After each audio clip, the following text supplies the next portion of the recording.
Merci de rejoindre le chemin vers la maturité. Ici, nous sommes convaincus qu'en écoutant et en lisant chaque jour la parole de Dieu, nous serons transformés à son image, grandir tel qu'il veut, être tel qu'il veut. C'est un endroit où vous retrouvez des capsules de lecture des livres chrétiens pour votre édification spirituelle. Actuellement, nous sommes en train de vous exploiter les livres Une vie motivée par l'essentiel, écrit par Rick Warren. 9e jour, 9e chapitre.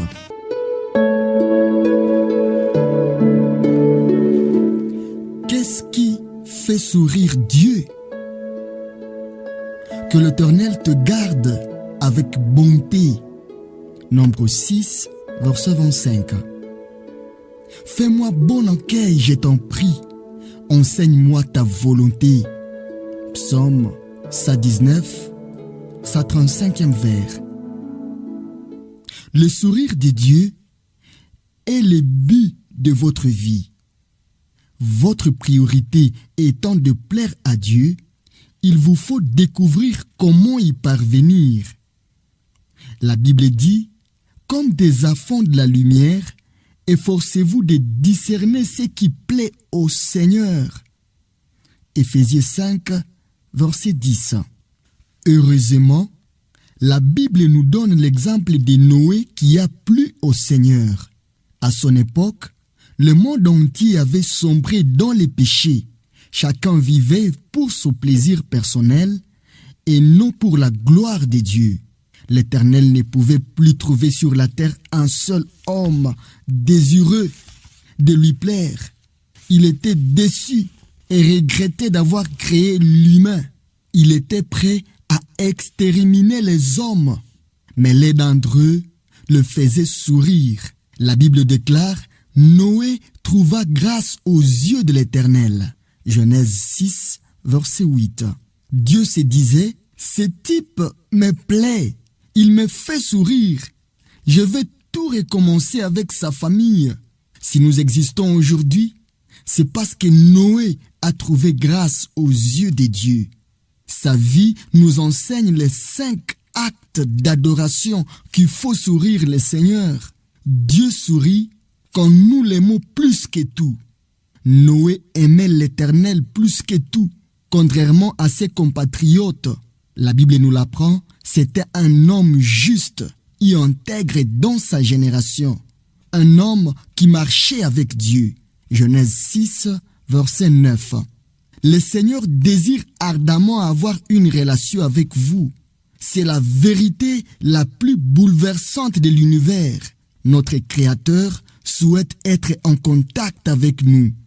Dieu vous a créé afin de vous aimer et il veut être aimé en retour. Il a dit, je prends plaisir à l'amour bien plus qu'au sacrifice, à la connaissance de Dieu bien plus qu'aux holocaustes. Osée 6, verset 6. Dieu vous aime de tout son cœur et il souhaite que vous l'aimiez en retour. Il veut être connu de vous et vous voir passer du temps avec lui. Vous devriez donc avoir pour but dans votre vie d'apprendre à aimer Dieu et à être aimé de lui. Rien n'est plus important. Jésus a dit que c'était le plus grand commandement. Tu aimeras le Seigneur ton Dieu de tout ton cœur, de toute ton âme et de toute ta pensée. C'est le premier commandement et le plus grand. Matthieu 22, 37 à 38. Dieu sourit lorsque nous lui faisons totalement confiance. Noé a plu à Dieu parce qu'il lui a fait confiance même lorsque cela semblait fou. La Bible dit, par la foi, Noé écouta les avertissements de Dieu au sujet de ce qui allait se passer et qu'on ne voyait pas encore. Il prit Dieu au sérieux et construisit une arche et obtint grâce à sa foi que Dieu le considère comme juste. Hébreux 11, verset 7. Imaginez la scène. Un jour, Dieu vient trouver Noé et lui dit, Les êtres humains me déçoivent trop. Dans le monde entier, tu es le seul qui pense à moi. Mais quand je te regarde, je me mets à sourire. Ta vie me plaît, si bien que je vais faire venir les déluges sur ce monde et repartir à zéro avec toi. Je veux bâtir un bateau géant qui vous sauvera, toi et les animaux. 3 problèmes auraient pu faire douter Noé. Primo, il n'avait jamais vu de pluie, car avant les déluges, Dieu irriguait la terre directement par le sol. Genèse 2, 5 à 6. Secundo, il vivait à des centaines de kilomètres de l'océan le plus proche. Même s'il construisait un bateau, comment les mettrait-il sur l'eau? Tertio, comment rassemblerait-il les animaux afin de les sauver? Mais Noé ne s'est pas lamenté et n'a pas échafaudé d'excuses. Il a fait totalement confiance à Dieu, ce qui a fait sourire le Seigneur. Comme Dieu sait ce qui est le meilleur pour votre vie, vous lui faites totalement confiance. C'est cela, avoir la foi. Vous avez l'assurance qu'il va tenir parole, vous aider dans vos problèmes et faire l'impossible si nécessaire. La Bible dit, l'Éternel aime ceux qui les craignent, ceux qui espèrent en sa bonté. Psaume 147, 11e vers. Noé a mis 120 ans à construire son arche. Je suppose qu'il a dû être découragé à maintes reprises. Ne voyant pas tomber la moindre goutte de pluie, les autres devaient se moquer du vieux fou qui s'imagine que Dieu lui parle. Ses enfants devaient se sentir mal à l'aise avec cet énorme bateau construit devant chez eux. Noé a cependant continué à faire confiance au Seigneur. Dans quel domaine de votre vie avez-vous besoin de vous confier totalement au Seigneur? Croire est un acte d'adoration. Tout comme les parents sont heureux quand leurs enfants font confiance à leur amour, à leur sagesse, votre foi aussi réjouit le Seigneur. La Bible dit, sans la foi, il est impossible de plaire à Dieu. Hébreux 11, verset 6. Dieu sourit quand nous lui obéissons de tout notre cœur. Sauver l'espèce animale du déluge réclamait une grande attention aux détails. Tout devait être fait exactement comme Dieu l'avait dit. L'Éternel n'a pas dit « Fais bateau à ton idée, Noé ». Il lui a donné des instructions très précises concernant la taille, la forme et les matériaux de l'arche, ainsi que le nombre d'animaux qui devaient monter à bord. La Bible nous dévoile la réaction de Noé. Noé obéit et fit tout comme Dieu le lui avait ordonné. Genèse 6, verset 22. Voir aussi Hébreux 11, verset 7. Noé a obéi complètement, sans négliger le moindre détail, et exactement à la façon et au moment voulu par l'Éternel.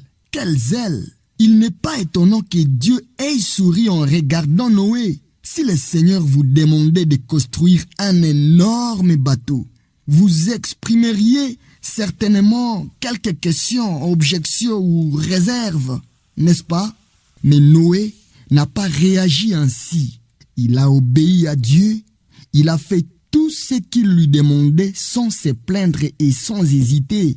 Il n'a pas remis les choses à plus tard en disant « Je prierai à ce sujet ». Non, il a obéi immédiatement. Tous les parents savent que l'obéissance est remise à plus tard et en réalité de la désobéissance. Dieu n'a pas besoin de s'expliquer ou de se justifier lorsqu'il nous demande de faire quelque chose. Même si nous ne comprenons pas, obéissons. L'obéissance immédiate vous en apprendra plus sur Dieu qu'une vie entière de débats bibliques. En fait, vous comprendrez certains commandements au moment où vous les mettrez en pratique. L'obéissance ouvre l'intelligence spirituelle. Souvent, nous essayons d'offrir au Seigneur une obéissance partielle. Nous choisissons nos commandements favoris, ceux auxquels nous obéissons, et nous laissons ceux qui nous semblent exagérés, pénibles ou ennuyeux. Je vais à l'église, mais pas question de payer la dîme. Je lis ma Bible, mais je ne pardonne pas à la personne qui m'a blessé, etc. Sachez que la désobéissance partielle équivaut à de la désobéissance. L'obéissance complète est caractérisée par la joie et l'enthousiasme. La Bible dit « Servez l'Éternel avec joie ». Psaume 100, 2e vers. C'était l'attitude de David. « Montre-moi, Seigneur, la voie que je dois suivre, et je m'y engagerai jusqu'au bout. » Psaume 119, 33e vers. Jacques dit aux chrétiens, l'homme est justifié par les œuvres et non par la foi seulement. Jacques 2, 24. La parole de Dieu explique clairement que nous ne pouvons pas gagner notre salut par nos efforts personnels. Il nous est offert gratuitement, mais en tant qu'enfants de Dieu, nous pouvons faire plaisir à notre Père céleste en lui obéissant. L'obéissance est un acte d'adoration. Pourquoi l'obéissance plaît-elle tant au Seigneur? Parce qu'elle prouve que nous l'aimons vraiment. Jésus a dit, « Si vous m'aimez, respectez mes commandements. » Jean 14, verset 15. Dieu sourit lorsque nous le louons et le remercions continuellement. Nous aimons recevoir des compliments et Dieu aussi. Noé avait le cœur rempli de louanges et de reconnaissance et sa vie a plu à Dieu. Après avoir survécu au déluge, la première chose qu'il a faite a été de remercier Dieu en offrant un sacrifice. Noé bâtit un autel à l'Éternel et offrit des holocaustes sur l'autel. Genèse 8, verset 20. Grâce au sacrifice de Jésus, nous n'offrons plus de sacrifices d'animaux comme l'a fait Noé. Nous devons lui présenter un sacrifice de louange. Hébreux 13, verset 15. Et un sacrifice de reconnaissance. Psaume 116, 17e vers. Nous louons le Seigneur pour ce qu'il est et nous le remercions pour ce qu'il a fait. David a dit, « Alors je te louerai, ô Dieu, dans mes cantiques, et je proclamerai ta gloire par ma reconnaissance. Voilà, ô Éternel, ce qui te plaît. » Psaume 69, 30 et 31e vers. Quand nous apportons à Dieu notre louange et nos actions de grâce, il se produit quelque chose d'étonnant. Notre propre cœur s'est rempli de joie. Ma mère aimait me préparer de bons petits plats. Même après mon mariage avec Kay, elle nous préparait de vrais festins. Elle se faisait plaisir en nous regardant manger joyeusement. Plus nous apprécions ce repas, plus elle était contente.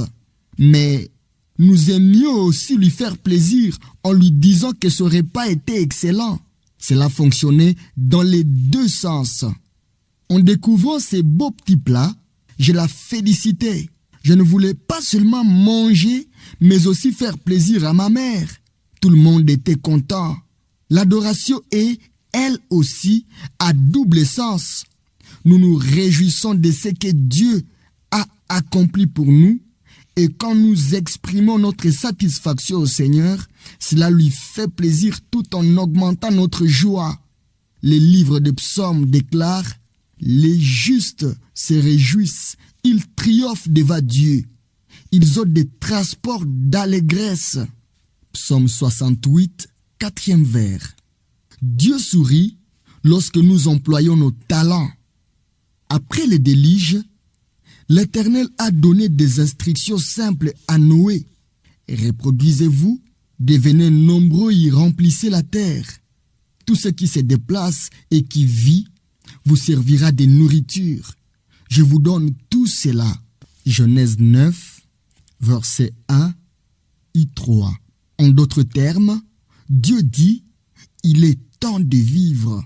Fais ce que j'ai prévu pour les hommes. Aime ton épouse. Aie des bébés et élève-les. Sème des graines et prends tes repas. Sois humain. C'est mon plan pour toi. Vous pensez peut-être que pour plaire au Seigneur, il faut pratiquer des activités spirituelles telles que lire la Bible, aller à l'église, prier ou témoigner de votre foi, et que Dieu ne s'intéresse pas au reste de votre vie. Et pourtant, le Seigneur aime observer tous les détails de votre vie. Il vous regarde travailler, jouer, manger ou vous reposer. Il ne manque pas un seul de vos gestes. La Bible dit, l'Éternel affermit les pas de l'homme et il prend plaisir à sa voix. Psaume 37, 23e vers. Toute activité humaine, à l'exception du péché, peut faire plaisir à Dieu si vous l'accomplissez dans un esprit de louange. Vous pouvez laver la vaisselle, réparer une machine, vendre un produit, tapoter sur votre ordinateur ou votre téléphone, s'aimer du blé ou élever des enfants pour la gloire de Dieu. Comme un père qui est fier de son enfant, Dieu aime vous voir utiliser les talents et les capacités qu'il vous a donnés pour son plaisir. Certains sont doués en sport, d'autres pour l'administration. Vous êtes peut-être doué pour la mécanique, les mathématiques, la musique ou pour toute autre chose. Toutes ces capacités peuvent faire sourire les seigneurs. La Bible précise, il a formé leur cœur à tous et il reste attentif à chacun de leurs actes. Psaume 33, 15e vers. Vous n'apportez ni gloire ni plaisir à Dieu en cachant vos aptitudes ou en essayant d'être quelqu'un d'autre. Il vous aime tel que vous êtes et chaque fois que vous rejetez une partie de vous-même, vous rejetez la sagesse et la souveraineté du Seigneur qui vous a créé. Dieu a dit, quel malheur de voir un homme simple pot de terre, parmi les autres, qui ose faire des reproches à celui qui l'a façonné. L'argile demande-t-elle à celui qui l'a façonné, que fais-tu là? Ésaïe 45, verset 9. Dans les films Les chariots des feux, le coureur olympique Eric Liddell déclare « Je crois que Dieu m'a créé pour un but, mais il m'a aussi fait capable de courir vite. Et quand je cours, je sens son plaisir. » Puis il ajoute « Que je cesse de courir, les rendrait tristes. » Il n'y a pas de capacité non spirituelle. Commencez donc à employer les vôtres pour la gloire de Dieu. Le Seigneur aime aussi vous voir apprécier sa création. Il vous a donné des yeux pour jouir de la beauté, des oreilles pour jouir des sons, un nez et des papilles gustatives pour jouir des odeurs et des goûts, ainsi que des nerfs sous la peau pour jouir du toucher. Chaque fois que vous le faites, vous pouvez remercier le Seigneur pour cela et cela devient alors un acte d'adoration. La Bible nous précise, Dieu nous donne tout avec abondance pour que nous en jouissions. 1 Timothée 6, 17.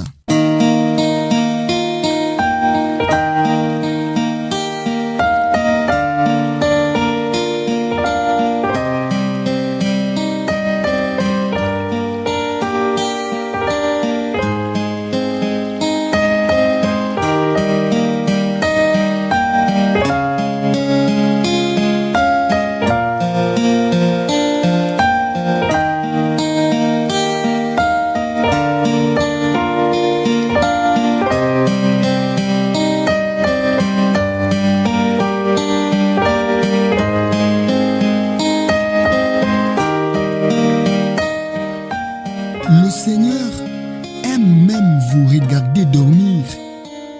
Quand mes enfants étaient petits, j'aimais le regarder dormir.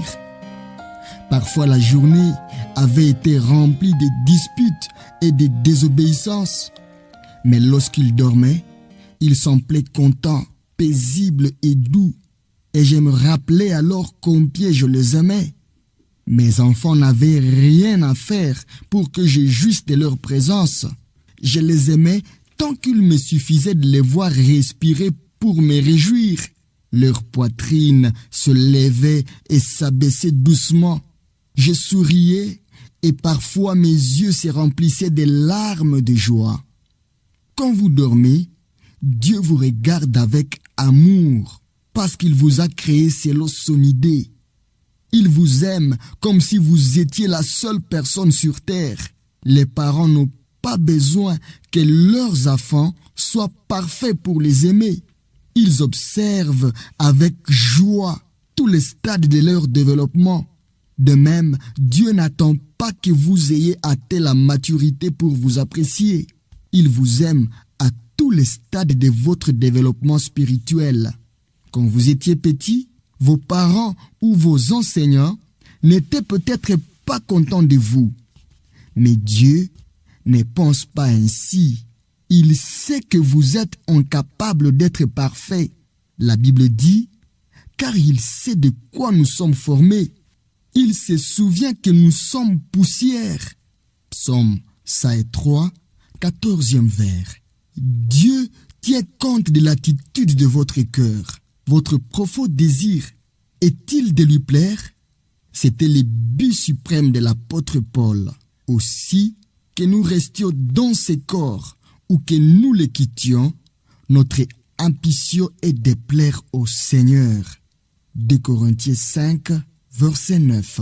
Si vous vivez à la lumière de l'éternité, vous ne vous demanderez plus quels avantages vais-je pouvoir retirer de la vie, mais quel plaisir le Seigneur retire-t-il de ma vie? Au XXIe siècle, Dieu cherche des gens qui veulent vivre pour les plaisirs de Dieu, comme Noé. La Bible dit, l'Éternel du haut des cieux regarde les fils de l'homme pour voir s'il y a quelqu'un qui soit intelligent, qui cherche Dieu. Psaume 14, verset 2. Voulez-vous consacrer toute votre vie à plaire au Seigneur? Dieu est prêt à tout pour ceux qui se consacrent totalement à cet objectif.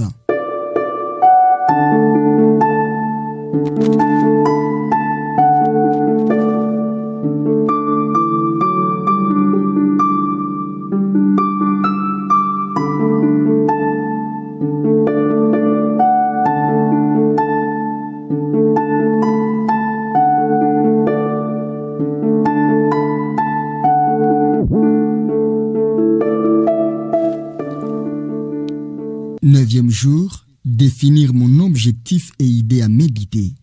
Dieu sourit quand je lui fais confiance. Verset à retenir. L'Éternel aime ceux qui le craignent, ceux qui espèrent en sa bonté. Psaume 147, 11e vers.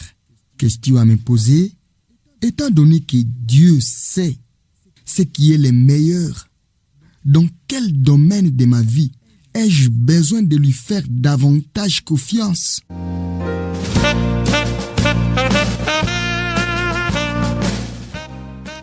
Merci d'avoir rejoint le chemin vers la maturité. Nous sommes en train d'exploiter le livre Une vie motivée par l'essentiel, écrit par Rick Warren. Vous avez suivi l'extrait sélectionné par le docteur Jonathan Batso, une lecture de Grace Mouyissa. Abonnez-vous et partagez aux amis. Ici, nous sommes convaincus qu'en lisant et en écoutant chaque jour la parole de Dieu, nous serons transformés à son image, être tel qu'il est, être tel qu'il nous veut. Grâce et paix au Fils de Dieu.